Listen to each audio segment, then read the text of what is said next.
तो दर्शकों, आज जो वीडियो हम लेकर आए हैं वो बहुत ही ज़्यादा जानकारी भरा वीडियो होने वाला है। आज की वीडियो में हम जानेंगे कि मनुष्य की ही मुक्ति संभव क्यों है। एक तत्व से स्थावर, दो तत्व से तीन तत्व से अंडज और चार तत्व से पिंडज।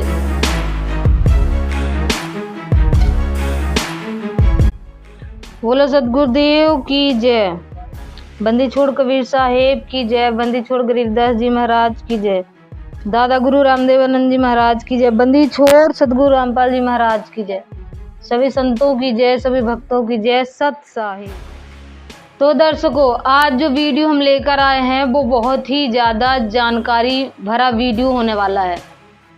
आज की वीडियो में हम जानेंगे कि मनुष्य की ही मुक्ति संभव क्यों है।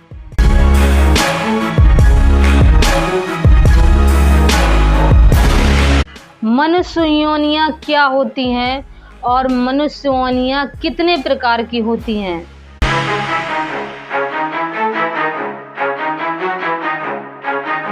जैसा कि आप सभी लोग जानते हैं कि मृत्यु लोक में 84 लाख प्रकार की योनियां होती हैं।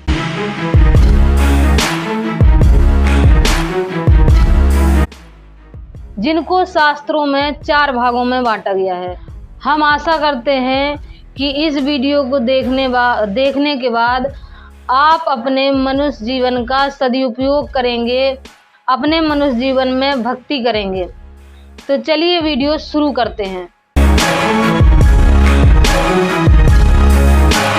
पहली है अंडज, दूसरी है उष्मज, तीसरी है उद्भिज और चौथी है पिंडज। इन 4 प्रकार की योनियों में 84 लाख जीवों का वर्णन आया है।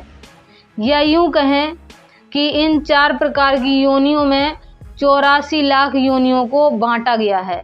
भाइयों, जल के जीवों की योनि की संख्या 9 लाख है और पक्षी जो आकाश में उड़ते हैं उन जीवों की योनियां 14 लाख है।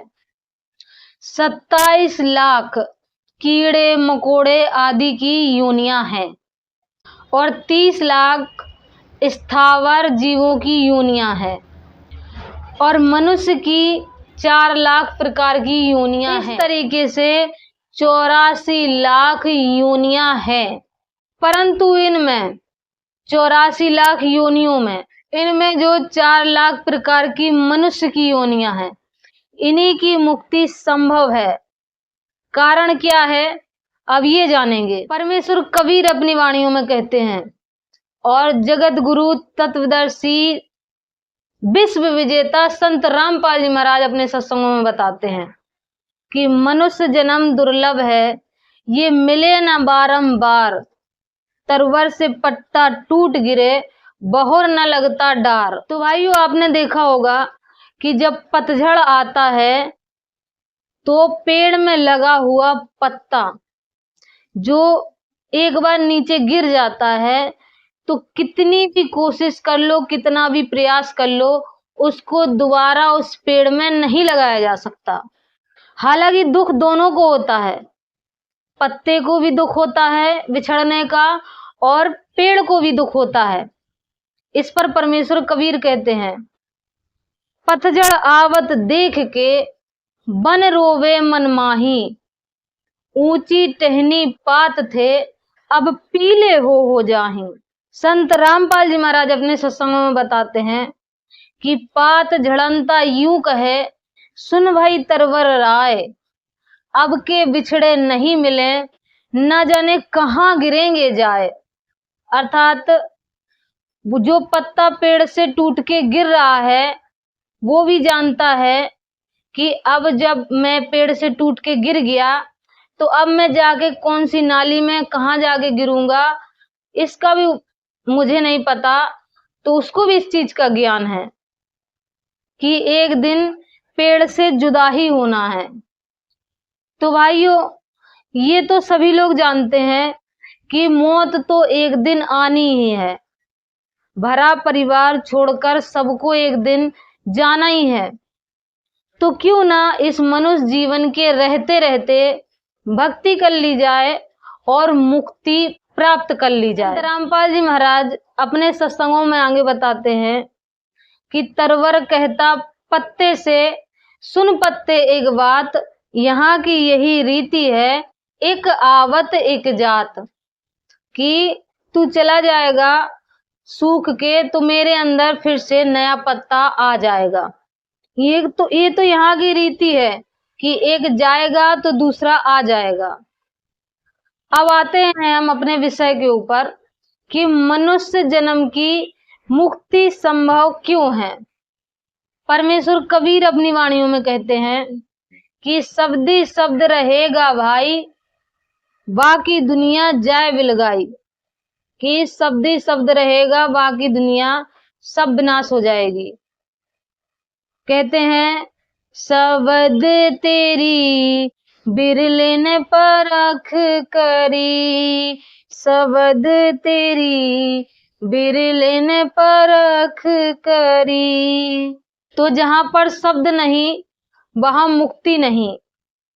ये तत्व ज्ञान है, इसको तत्व से पकड़ोगे तो समझ में आएगा। वर्तमान समय में तत्वदर्शी संत केवल रामपाल जी महाराज हैं। तत्व से स्थावर, 2 तत्व से उष्मज, 3 तत्व से अंडज और 4 तत्व से पिंडज। 1 तत्व जल तत्व। स्थावर के अंतर्गत जितने भी जीव आते हैं वो 1 तत्व से होते हैं, जल तत्व से। और उखमज प्राणी 2 तत्व से मिलकर बने होते हैं, वायु और अग्नि से। अब आ जाती है अंडज।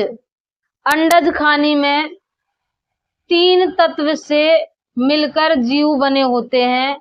और अंडज वो होते हैं जो अंडे से जिनका शरीर बनता है, वो अंडज खानी कहलाती हैं। और वो 3 तत्व हैं, अग्नि, जल और वायु। अब इसके बाद आती है पिंडज।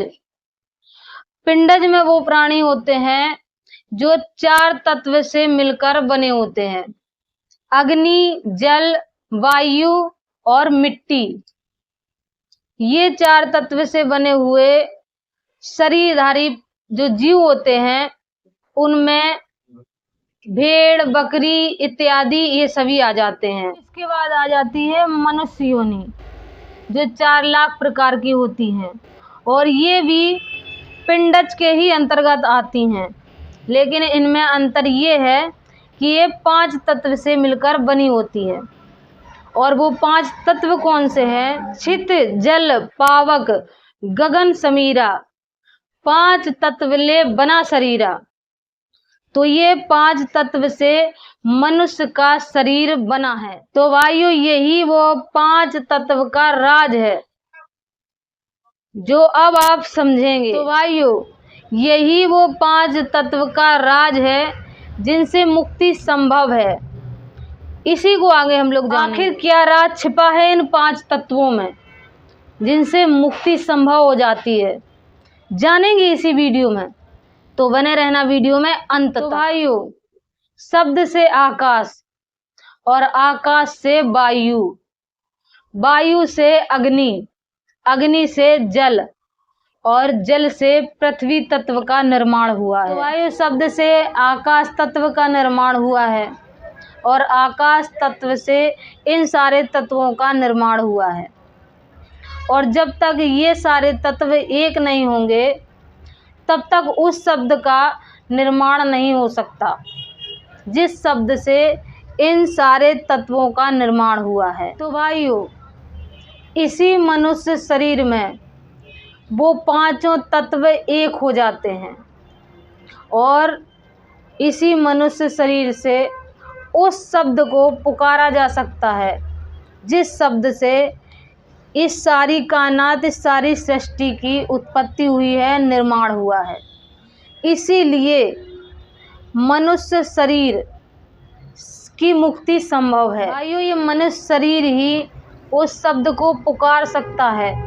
उस शब्द को हम सार शब्द के नाम से जानते हैं और वो शब्द, वो सार शब्द तत्वभेदी गुरु ही प्रदान कर सकते हैं।